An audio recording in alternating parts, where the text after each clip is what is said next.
सर्वांना क्रांतिकारी जय लहूजी, जय भीम, जय छत्रपती शिवाजी महाराज, जय छत्रपती संभाजी महाराज, आद्य क्रांतिगुरु लहूजी वस्ताद साळवे, क्रांतीसूर्य महात्मा ज्योतिबा फुले, क्रांतीज्योती सावित्रीमाई फुले, माता मुक्ता साळवे, माता अहिल्यादेवी होळकर, राजमाता जिजाऊ या सर्व महामानवांना महामातांना अभिवादन करून जगद्विख्यात साहित्य सम्राट लोकशाहीर डॉक्टर अण्णाभाऊ साठे लिखित कादंबरी चिखलातील कमळ ह्या कादंबरीचा या ठिकाणी आपण शेवटचा भाग घेत आहोत। या ठिकाणी कादंबरीचा भाग क्रमांक 5 या ठिकाणी घेत असताना मी आपल्याला सांगू इच्छितो की आपण अण्णाभाऊंची लेखणी समजून घेत असताना, अण्णाभाऊंच्या कथा कादंबऱ्या आणि त्यांचे विचार समजून घेत असताना, अण्णाभाऊ समजून घेत असताना आपल्याला वाचनाच्या माध्यमातून त्यांचं लिखाण आज जिवंत आहे। अण्णाभाऊ प्रत्यक्ष आपल्याशी बोलतात असा या ठिकाणी भास होतो। म्हणून अण्णाभाऊंचं लिखाण आपण समजून घ्याल हे आपल्याला सांगून मी या ठिकाणी कादंबरीच्या शेवटाचा भाग या ठिकाणी भाग क्रमांक 5ला सुरुवात करत आहे। तो शनिवार होता। आज सर्जेरावांच्या हळदी होत्या, त्यामुळे सारा टोपगाव आनंदाच्या महापुरात पोहत होता। सर्जेराव म्हणजे सीताचा भाऊ। सर्जेराव आणि त्याचं लग्न हे दोनच शब्द गावकरी उच्चारत होते। हे लग्न आपल्याच घरी आहे असं प्रत्येक माणसाला वाटत होतं। आज पुन्हा एकदा गावाला मोरारराव पाटलाची आणि त्याच्या कर्तृत्वाची आठवण झाली होती। ती एक उणीव भासत होती। गल्ली बोळ झाडून स्वच्छ केली गेली होती। जागोजाग कमाने उभारल्या होत्या आणि चुरमुरी कागदाची रंगबेरंगी तोरणं सर्वत्र भिरभिरत होती। मोराररावांच्या वाड्यात जणू अमरापुरीच अवतरली होती। वाड्यापुढील भव्य अंगणात मंडप उभारला होता। त्याला वेगळी झुरमुऱ्या झगमगत होत्या। मांडवात मिरजेचं बँड वाजत होतं। त्यानं वातावरण धुंद करून सोडलं होतं। त्यात हलगी, डिम, ताशा, ढोल, सनई, चौघडा ह्या बलुत्याच्या वाद्यांनी भर घातली होती। प्रत्येक माणूस चढानं बोलत होता, बोलता बोलता वाढत होता। त्यामुळे एकच धमाल झाली होती। नवरीकडचं वराड येऊन पोचलं होतं। सावित्रीबाई खडबडून गेल्या होत्या। त्यांच्या हातापायाला विश्रांती नव्हती। मुलाच्या लग्नामुळं सोन्यापासून सुतापर्यंत सर्व त्यांना पाहावं लागत होतं। काय आठवावं आणि काय विसरावं हेच मुळे त्यांना कळत नव्हतं। उभी भावकी झुलत होती। सकाळी आणि दुपारी अशी 2 वेळा सीता वाड्यात जाऊन पुन्हा अस्वस्थ होऊन आली होती।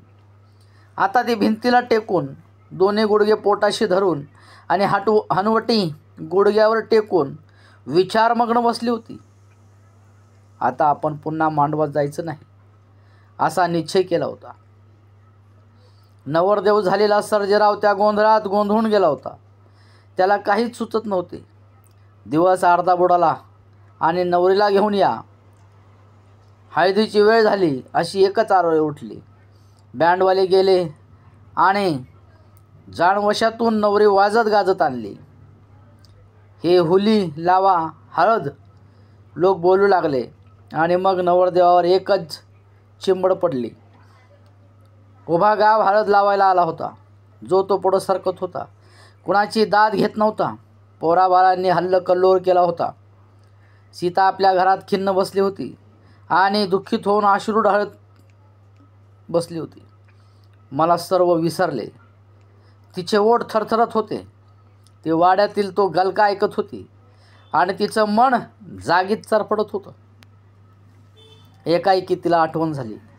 उद्या सर्जेरावाचं लग्न आणि उद्या रविवार, आणि रविवार म्हणताच तिच्या पुढं नायक्याची ती उग्र आणि क्रूर मूर्ती उभी राहिली।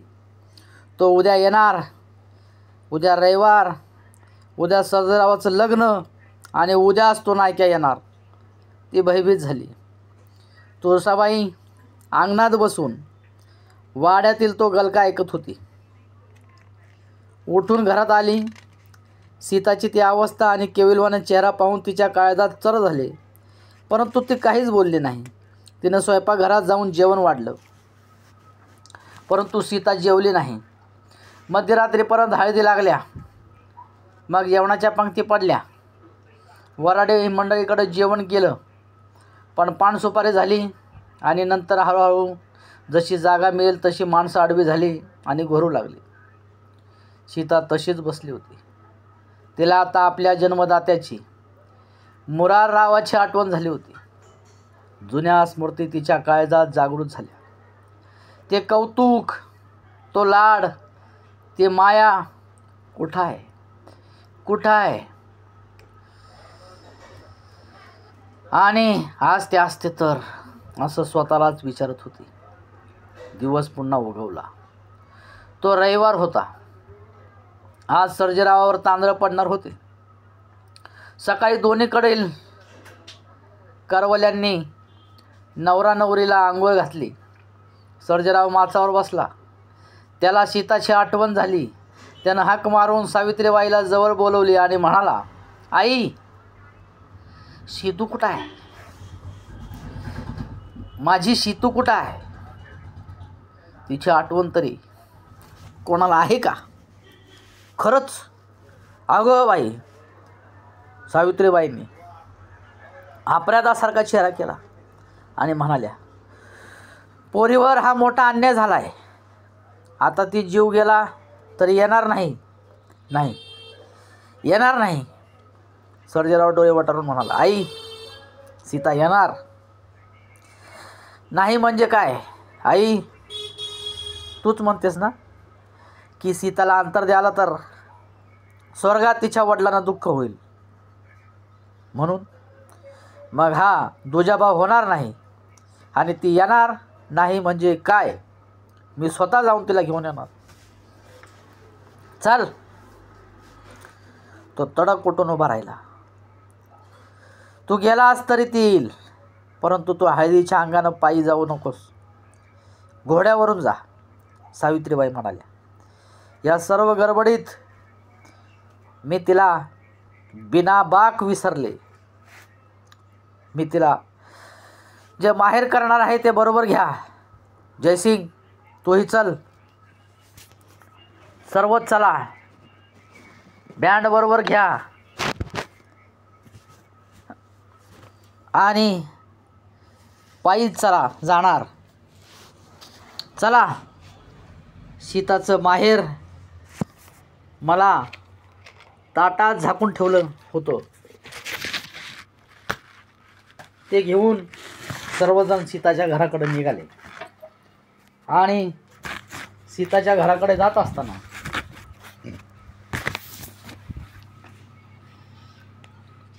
पुढं बँड वाजत होता. इतर वाद्यांनी एकच घाई केली होती. गावातील अनेक करती माणसं त्या गर्दीत दिसत होती.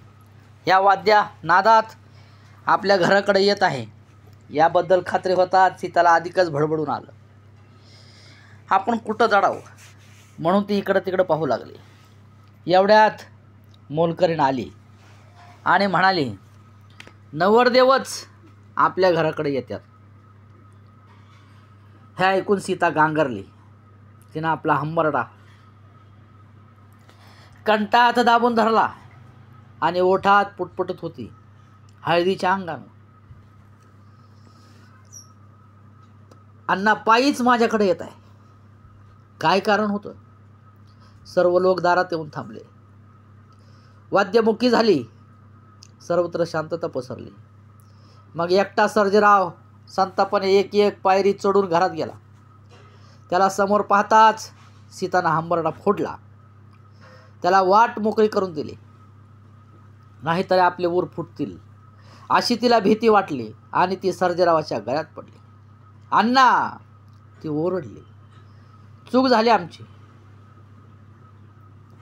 सर्जेराव बोलला, तू का आलास? ती भिंतीला पाठ लावून हुंदके देत म्हणाली, मी तुला न्यायला आलो आहे. चल तयारी कर. सर्जेराव म्हणाला, मी तुझ्या लग्नाला येऊ? सीता म्हणाली, तू थोडा आतल्या खोलीत चल, मला तुझ्याशी बोलायचं आहे. चल. ती दोघं आत गेली. सीता गंभीर झाली. रोखून पाहत म्हणाली, अण्णा. काय? मी तुझ्या लग्नाला येऊ? होय, त्यासाठी मी आलो आहे. पण लवकर सांग, मी मुरळी आहे हे माहीत आहे ना? हो आहे की. मग लोक काय म्हणतील? कोणाला? तुला? जे आहे ते गावाला माहीत आहे, परंतु तुझ्या पाहुण्यांना नसेल. मग ते काय म्हणतील? तूच सांग. ते म्हणतील नवरदेवाची बहीण मुरळी आहे. बरं, पुढं काय होईल? मग तुला माझ्यामुळे खाली पाहावं लागेल. बस झालं तुझं? थांब.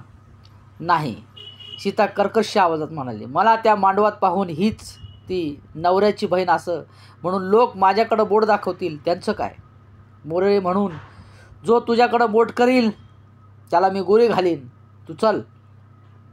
अण्णा, आणारे ते ताट आत. ताट घरात आले. त्यात एक हिरव्या रंगाची जरीची पैठण होती.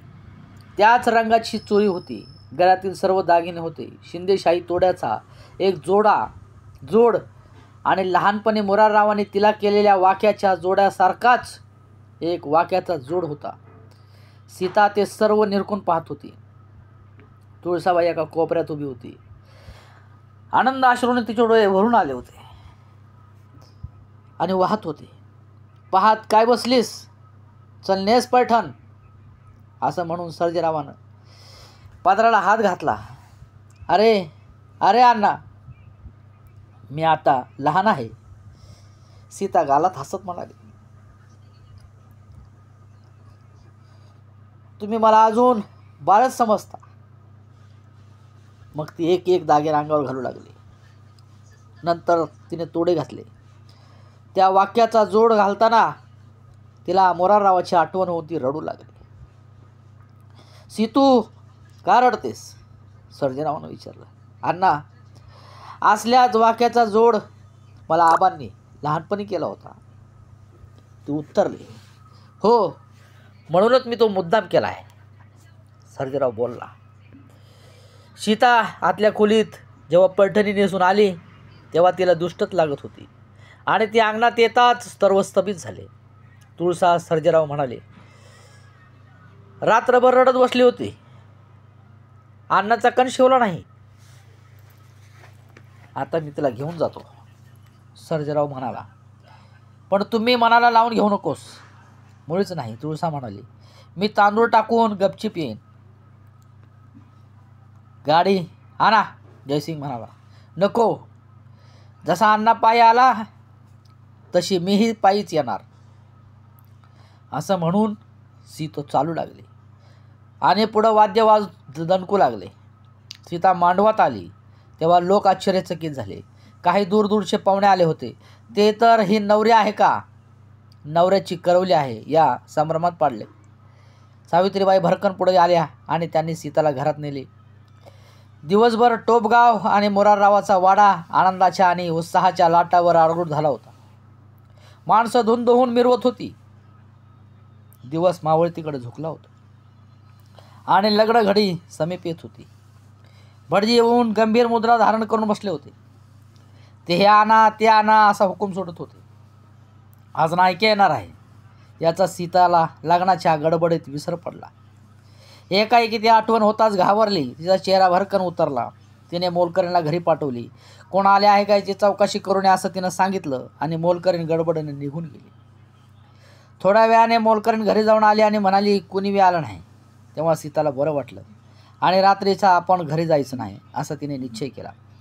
परंतु तिच्या मनावर बसलेली नायक्याची दहशत कायम होती. तो आज येणार आहे.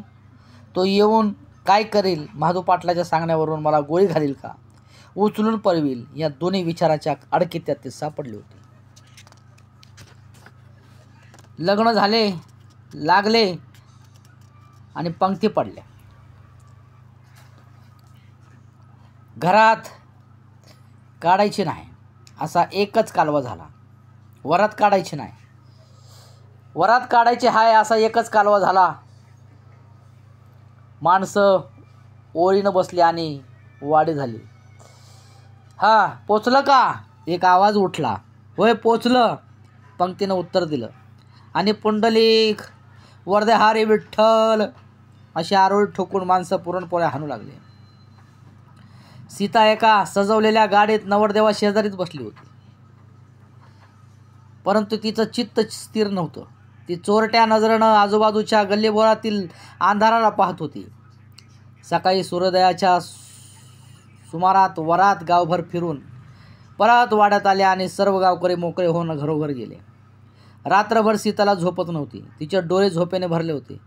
आता मी थोडी झोप काढून येते असं सांगून ती घरी आली आणि अंगणात आली आणि त्याच वेळी पोस्टमननं पुढे येऊन तिच्या हातात एक पत्र दिलं. ते मुठीत घेऊन 5 दिवसापूर्वी केलेला हा बळी कुठं गडप झाला असेल असं म्हणत तिने एका खोलीत अंथरून टाकून अंग टाकलं आणि पडल्या पडल्या ती ते पत्र वाचू लागली. ते लव्हाजीनं तुळसाबाईला लिहिलं होतं. तीर्थस्वरूप तुळसा अक्कास लव्हाजीचा नमस्कार. पत्रास कारण की मी आता असाच भटकत राहणार आणि एके दिवशी कुठंतरी मरून पडणार. मला जगात कुणी नाही म्हणून मला वाटत होतं की तुझी सीता मला पदरात घेईल, आधार देईल. मला वाटत होतं की सीता मला आपला म्हणेल आणि मग मी तिच्या बाळावर सारा मुलूक काबीज करीन आणि तिच्या जन्माचा सोबती होईन. पण झालं उलटं. सीतानं माझी काहीच पर्वा केली नाही की माझा जीवही माझा विचारही केला नाही. मोरळी वाघाशी जशी वागते तशी ती कधीच वागली नाही. यामुळेच माझा आत्मा जळून खाक झाला आहे. कारण सीतानं मोरळी होऊन देवाची चाकरी करावी म्हणून मीच अनेक भानगडी केल्या. एकदा तू मला सांगितलं की माझी सीता मी तिच्या वडिलांसाठी देवाला सोडली आहे. पण आता तिला उघड मातेने देवाची चाकरी करता येणार नाही. त्यावेळी सीता देवाशी आपण लग्नही लावल्याचं तू मला सांगितलं होतं. पुढे सर्जेराव आणि जयसिंग आजारी पडले आणि देवरूपी म्हणून मला बोलविलं. मी सर्जेराव व जयसिंग यांना औषध देऊन उठवलं आणि खोटं सांगून सीतेनं मुरळ होऊन नाचावं अशी परवानगी घेतली. त्याचं कारण मला एका सुंदर मुरळीची गरज होती. ती मला कायमची हवी होती पण ती मला मिळाली नाही. ती बळीलाच मिळणार. आता हात जोडून विनंती आहे की तू सीताला जप, नाहीतर घात आहे. बळी तिला दगा देणार आहे. तो माधू पाटील तिला गोळी घालणार आहे. तर गावचा नायक्या तुझा खून करून सीतावर जबरी करणार आहे. हे पत्र वाचून सीताचं मस्तक सुन्न झालं. ती पत्राची घडी करून डोळे झाकून गप्प पडली. विचाराच्या डोहात बुडली. त्याला एक सुंदर मोरे हवी होती आणि ती सर्व अर्थानं आणि सर्व दृष्टीनं त्याच्या मालकीची हवी होती आणि त्यासाठी त्यानं लबाडी केली. वाड्यात खोटं सांगून त्यानं मला जन्मातून उठवलं. मला मोरळीचं जिणं जगायला भाग पाडलं. याचा कयास बरोबर होता. एकदा का माझी मोरळी म्हणून लौकिक झाला की मग माझ्याशी कुणीही लग्न करणार नाही आणि शेवटी मला त्याच्या गळ्यात पडून जगावं लागणार. तिला लव्हाजीचा संताप आला. तिने ते पत्र आईला दाखवलं नाही आणि ते आपल्या पेटीत ठेवून दिलं आणि गप्प पडली. 8 दिवसापूर्वी पांडवा आणि नायक्या हे दोघं टोपून नायगावला आले आणि पांडवानं सांगितलेली हकीकत ऐकून माधव पाटलाचं टकोरं भडकलं आणि तो मनातल्या मनात नायक्याला शिव्या देऊ लागला. परंतु तो उघड काहीच बोलत नव्हता कारण त्यामुळे पांडवाच्या जीवाला धोका होता. नायक्या मळ्यात गेला आणि लगेच पाटील मागोमाग मळ्यात पोहोचला आणि तेव्हा रात्र चालून आलेला नायक्या उताना पडला होता. घरात 3-4 दारूची भट्टी लावून बसले होते. ते सर्व दारू पिऊन तर झाले होते. पाटलानं सोप्यात बैठक मारली आणि म्हणाला, काय रे भीम्या, किती बाटल्या निघाल्या? निघाल्या की 8-10. आतून उत्तर आलं, निघू द्या, काढा सावका. पाटील म्हणाला, आणि किती निघतील र? तेवढ्याच भीम्या म्हणाला, वाईच टेच बघितलं का? आणि 1 बाटली हाकडं. पाटील बोलला. भीमाने 1 बाटली आणि कप पुढं ठेवला आणि त्या बाटलीकडं पाहत पाटील म्हणाला, ह्यो नायक्या नावाचा गाढव किती प्याला र? त्यानं हाणली की बाटली. असं म्हणून भीम्या आपल्या कामगिरीवर गेला आणि नायक्या चटकन उठून बसला. त्यानं पाटलाच्या पुढची ती बाटली पाहिली आणि गडबडीनं उठून चूर भरले आणि पंक्तीला बसावं तसा पाटलापुढं बसला. पाटलानं हळूहळू अर्धी बाटली ढोसली आणि अर्धी नायक्याने मारली. तोंड खवळल्यासारखं करीत त्यानं घरात नजर टाकली आणि भीमराव 1 बाटली आण पाटलाला दारू चढू लागली आणि त्याची हवाई वाढली. दुसरी वाटली पुढं करीत राहताच त्यानं पुन्हा वाटणी सुरू केली आणि त्याच वेळी त्याचं तोंड सुटलं. तो नायक्याकडं जळजळीत पाहत म्हणाला, काय र रानबोक्या, काल काय भानगड केलीस? म्या काहीच नाही. नायक्या सहज म्हणाला, मी तुमच्या कामासाठी गेलो होतो. लेका नाही कसं त्या झाडाखाली दारू पिऊन गुदमुरकीला आलास, येत नव्हतास. पाटील डोळे वटारून म्हणाला, त्या रात्रीलाच तू म्हातारीला पाटील डोळे वटारून म्हणाला त्या रात्रीलाच तू म्हातारीचा आणि त्या लवाजीचा खून करून सीताला पळवणार होतास का र? काय हे पाटील, असं कोण म्हणतंय? नायक्या बोलला आणि दारूच्या नशेत पाटील बोलू लागला. पांडवानं सांगितले. छा तसं काय नाही, नायक्या हात जोडून म्हणाला. दारूच्या तालात काहीतरी बोलून गेलो असेल तर ते खरं मानू नका. अहो म्या डोंगरा एवढं पाप केलंय तेवढं पुरं की. अरे डोंगरा एवढं पाप करणारा तू टाळ्या एवढं पाप कराय उरणार नाहीस. हे बोलणं तिथंच थांबलं. नायक्याला टाळून पांडवाला एकट्यालाच टोपला पाठवायचा असा पाटलानं विचार केला आणि पांडवानं भडव्यानं चाडी केली म्हणून नायक्या पिसाळला. तो पांड्या गावातून बाहेर कधी पडतो याची वाट पाहू लागला. त्या दिवसापासून पांडवा टोपला जायला निघाला होता, पण त्याला नायक्याला टाळून जाणे अशक्य होतं. नायक्या टळत नव्हता आणि नायक्याला घेऊन जाऊ नको असं पाटलांचा सक्त हुकूम होता आणि त्यातच 8 दिवस गेले होते. नायक्या टळत नव्हता आणि पांडवाला जायला वाट मिळत नव्हती.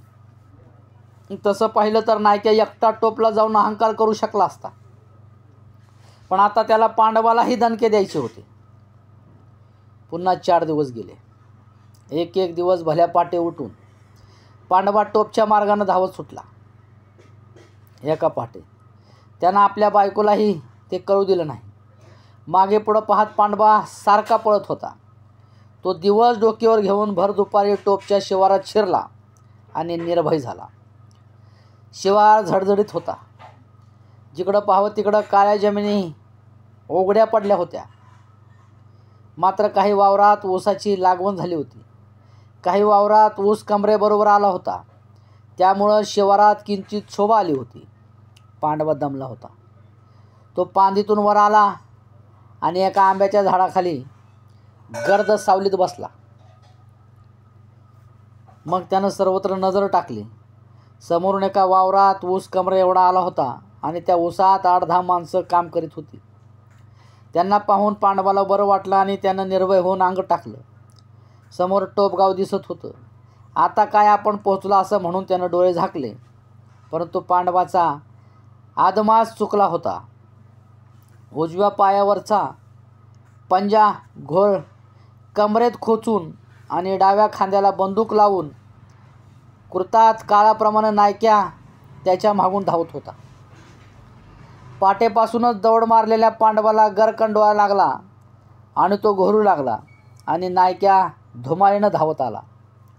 तो टोपकडे येत असलेला पाहून उसातील माणसं बावरली आणि पुन्हा आपल्या कामाला गडून गेली. नायक्या त्या झाडाखाली येऊन बसला आणि थांबला. त्यानं मागं पुढं पाय देऊन जोरदार हाक दिली, पांडवा उठ. आणि तो कर्कश आवाज ऐकून पांडवा धडपडून उठला. नायक्याचा तो भयान अवतार पाहून गर्भगरीत होऊन हात जोडून कापू लागला. आता मी तुला ठार मारणार. नायक्यानं बंदूक काढून सरळ धरले. पांड्या लोटांगण घेऊ लागला. शेतात काम करणारे खाली उतरले आणि आपल्या बंदुका रोखल्या. बळी बाजीराव फौजदार आपली माणसं घेऊन त्या उसात नायक्याची वाट पाहत होते. बळी म्हणाला, रावसाहेब हाना. नको, थोडा थांब, फौजदार म्हणाले. मग मी उडवतो. बळी बोलला, नको, जरा गंमत पहा. फौजदारानं बंदुकीची शेपटी कॅच ओपन करून सर्वाकडं पाहिले. सर्वांनी आपापल्या बंदुकीचे शेपटी कॅच ओपन केले. झाडाखाली पांडवा मरणाच्या दाढेत सापडला होता. तो जमिनीवर डोकं ठेवून म्हणाला, नायको मला मारू नग, माझ्या पोराबाळाकडं बघ. मग उठ, रामोसवाड्यात जाऊन दारू घेऊन ये. नायक्यानं हुकूम केला आणि पांडवा पळत सुटला. पुन्हा नायक्यानं हाक मारून 2 बोटं दाखवली आणि शांत बसला.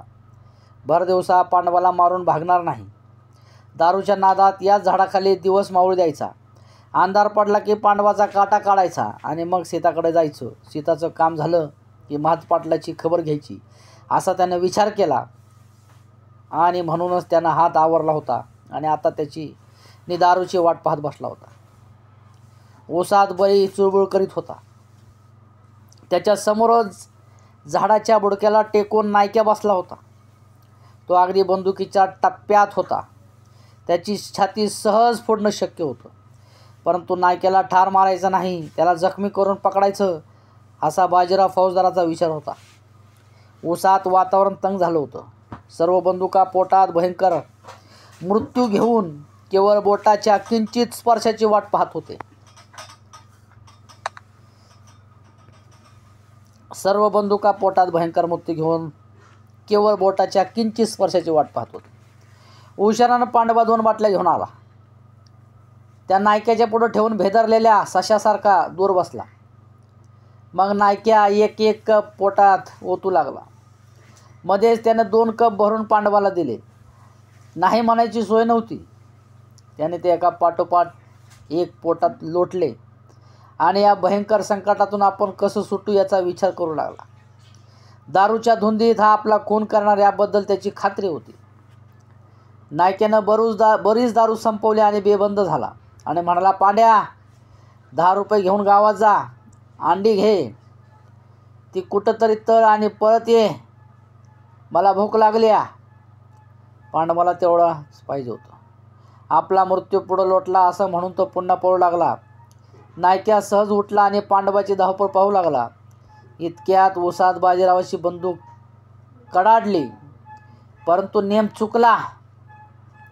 नायक्या पटकन खाली पडला आणि बंदुकीसह गडबडीत पांदीत पडून सरळ झाला. त्याची नशाच उतरली. त्यानं दरडीचा आडोसा घेऊन आपली बंदूक रोखली. बाजीरावानं स्वतःच्या कपाळावर हाणून घेतला आणि हा घात झाला रे असं म्हणून ते चटकन उलटून पुढे धावू लागले. पण बळीनं त्यांना फिरून जबरीनं खाली बसवलं आणि म्हणाला, रावसाहेब तुम्हाला मरायचं आहे का? मग आता या जगण्यात काय अर्थ आहे? बाजीराव अगतिक होऊन म्हणाले. बाजीराव फौजदार. तोच नायक्यानं पांदीतून एक गोळी झाडून आपणही सज्ज आहोत असं घोषित केलं. अरे रे, आता उगीच लढावे लागणार रे, बाजीराव हळहळत बोलले. हरकत नाही, बाई म्हणाला. साहेब 4 शिपाई पूर्वेकडील पांदीच्या तोंडावर पाठवा. मी मावळतीनं तोंड दाबतो आणि तुम्ही मधीच तयार राहा. आम्ही त्याला पांदीतून बाहेर काढतो. मग मी करतो बरोबर, बाजीराव म्हणाले.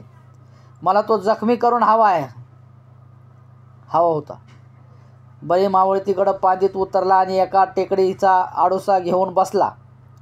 4 पोलिसांनी उगवती बाजू रोखून धरली आणि समोरून बाजीरावाने भडीमार सुरू केला. त्याच्या रोखानं नायक्या भडकून गोळ्या झाडू लागला. तो पिसाड झाला. कोंडलेल्या लांडग्याप्रमाणे तो खवळून गुरगुरू लागला. तोंडाला येतील त्या शिव्या देऊ लागला. मग डावीकडे, उजवीकडे आणि पुढे अशा 3 दिशांनी एक एक गोळी झाडू लागल्या. नायक्या 3 आघाड्यावर लढत होता. जन्मात आज प्रथमच त्याच्यावर तो बाका प्रसंग गुदरला होता. तो हयातभर बेबंद वागला होता. निर्भय लढला होता. त्याने खून केले होते. खून करणे हा त्याचा खेळ होता. तो बहुतेक खून नरडेवर पाय देऊन करीत होता.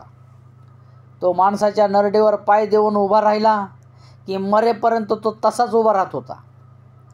काही वेळा तो तंबाखू चोळून खात होता आणि पायाखालचं माणूस मेलं म्हणजे पाय काढत होता. असा तो नायक्या, ज्यानं भर दुपारी घरात शिरून अनेक बलात्कार केले होते. तो आज बंदुकाच्या कड्यात अडकला होता. परंतु याही सापळ्यातून आपण सलामत निघून जाऊ असा त्याला विश्वास वाटत होता. सलामत निघून जाऊ नी मी जगणार या जिद्दीने लढत होता. बंदुकाच्या गडगडाटानं टोपगाव बावरलं होतं. सर्व लोक रस्त्यावरून मुरारराव पाटलाच्या ऊसाकडे पाहत होते. सर्जेराव आणि जयसिंग बंदुका घेऊन तयार होते, परंतु कुणीही पुढं जात नव्हते आणि पुढं जाणं धोक्याचंही होतं. त्या गर्दीत सीताई उभी होती, पण हा काय प्रकार आहे हे तिला कळत नव्हतं.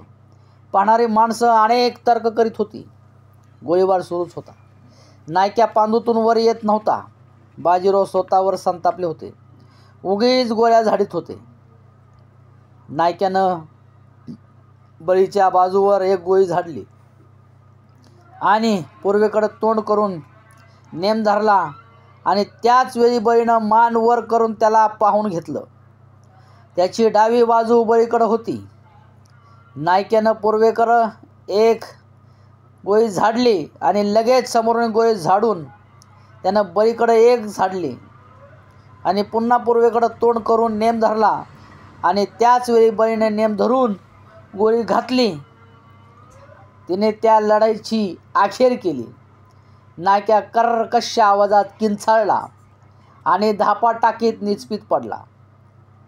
त्याची डावी मांडी फोडून गोळी उजव्या मांडीतून पार झाली होती. बळी धावत बाजीरावकडे जाऊन म्हणाला, नायक्याच्या मांडीचा चुरा होऊन तो जखमी झाला आहे, परंतु पुढं जाणं धोक्याचं आहे. बाजीराव विचारात पडले. गोळीबार थांबला. सर्वत्र भीषण शांतता पसरली.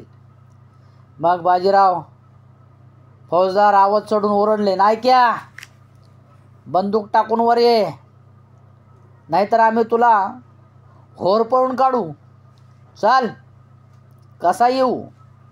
नायक्या ओरडला आणि मग त्यानं सर्व शक्ती एकवटून बंदूक पांदीतून वर फेकली. झालं, चला, झालं काम, असं म्हणून बाजीराव उठून नायकेकडे निघू लागले. परंतु त्याच्याकडं पिस्तूल असेल अशी बळीला शंका आली, परंतु ती व्यर्थ ठरली. रक्ताच्या डोहात तो शांत पडला होता. नंतर एक पोलीस गावात गेला आणि पोलीस पाटील सर्जेराव आणि एक गाडी घेऊन आला. मग सारा गावच तिथं जमला. सर्व नायक्याला पाहू लागले. नायक्याला गोळी घातली ही बातमी वाऱ्यासारखी गावात पसरली. ते ऐकून सीताला आनंद झाला. सर्जेराव पंचनामा केला. त्यावेळी त्या पंचनाम्यात बाजीरावानं बळीनं गोळी घातली असं लिहिलं होतं. ते बळीचं नाव वाचून सर्जेरावानं सर्वत्र नजर फिरवली आणि बाजीरावांनी हाच तो बळी असं म्हणून त्याच्या पाठीवर थाप मारली. बळीला पाहून सर्जेरावाला आनंद झाला. त्याचा रुबाबदार बांधा पाहून तो संतुष्ट झाला आणि पुढे येऊन त्यानं बळीची पाठ थोपटली. म्हणाला, आज तुम्ही माणसाच्या आकाराचं एक भयंकर जनावर मारून लोकांना भीतीमुक्त केलं आहे बरं. मग ते नायक्याकडं नायक्याचं धूड गाडीत घालून टोपला आणलं तेव्हा सारा टोप गाव बळी बळी करीत होता आणि बळीचा तो बोलवाला ऐकून सीता आनंदानं वेडावली होती. त्यातच सर्जेरावानं बळीची पाठ थोपटली असं जेव्हा तिच्या कानावर आलं तेव्हा तर तिचा आनंद तिच्या हृदयात मावेनासा झाला. बाजीरावाने कडेकोट बंदोबस्त करून नायक्याला तालुक्याला दवाखान्यात नेले आणि बळी व इतर पोलिसांना घेऊन ते एक एसटी स्टँडला निघाले. वाटेत एका हॉटेलात भेदरलेला पांडबा भका चेहरा करून बसला होता. त्याने तो सर्व प्रकार पाहिला होता. ती खबर महादू पाटलाला कळविण्यासाठी पळायचा तो विचार करीत होता. त्याला निरखून पाहून बळीने विचारलं, कोण गावचं पाहुणं? मी कराडचा. पांडबा म्हणाला, इकडे ये. बळी बाजीरावांना म्हणाला, रावसाहेब, याला ताब्यात घेऊन सीताकडे चला. पांडबा काहीच बोलला नाही. गुमान उठान दोन्ही हात काखेत दाबून त्याच्या मागून चालू लागला. एकाएकी त्याच्या काळजानं ठाव सोडला. बाजीराव फौजदार आणि बळी अंगणात आलेले पाहून सीताचा गोंधळ उडाला. तिनं घाई करून बसायला टाकलं. ती हर्षानं मोहरली आणि म्हणाली, या या, मला वाटलं न भेटताच जाणार तुम्ही. तिनं बळीकडे नजर टाकली. तसा अन्याय आम्ही करणार नाही. बाजीराव हसत म्हणाले.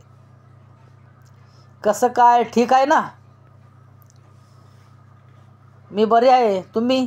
ती हसली. अगदी आनंदात, फौजदाराने उत्तर दिलं.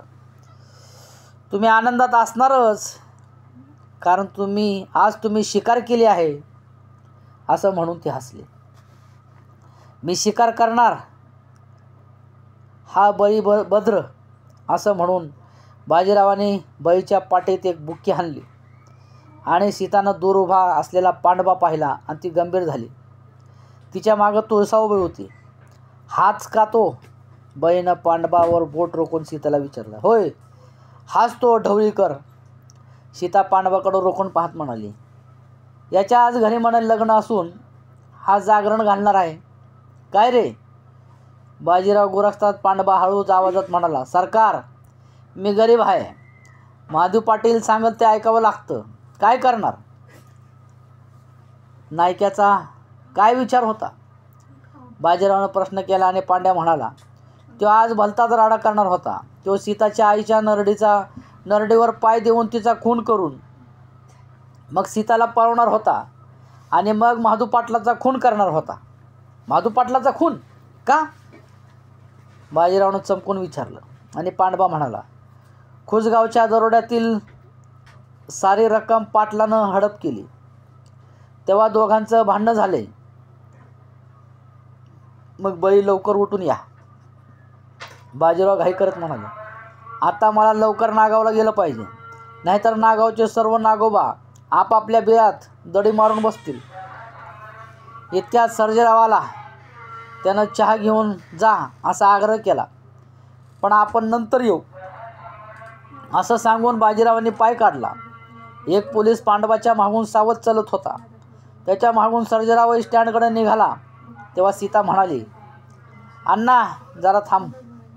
सीता घरात जाऊन लहावाजीचं पत्र घेऊन आली आणि ते सर्जेरावाला देऊन म्हणाली, हे पत्र वाच.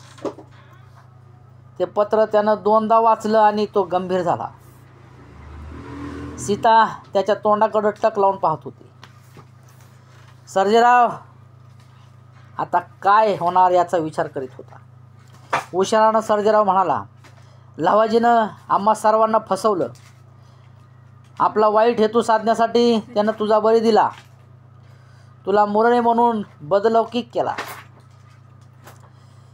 तेवढं झालं नसतं तर फार बरं झालं असतं. पण आता काय? पण काय? सीतानं विचारलं. हा बळी कोण? सर्जेराव म्हणाला. का आता तो फौजदाराबरोबर आहे का? तो? सीतानं होकारार्थी मान डोलवली आणि सर्जेराव म्हणाला, हा बळी मला फार फार आवडत आहे आणि आवडला आहे. माणसाचं लहानपण आणि थोरपण हे जातीवर अवलंबून नसतं. बळी उमदा आहे, धाडशी आहे, विनम्र आहे.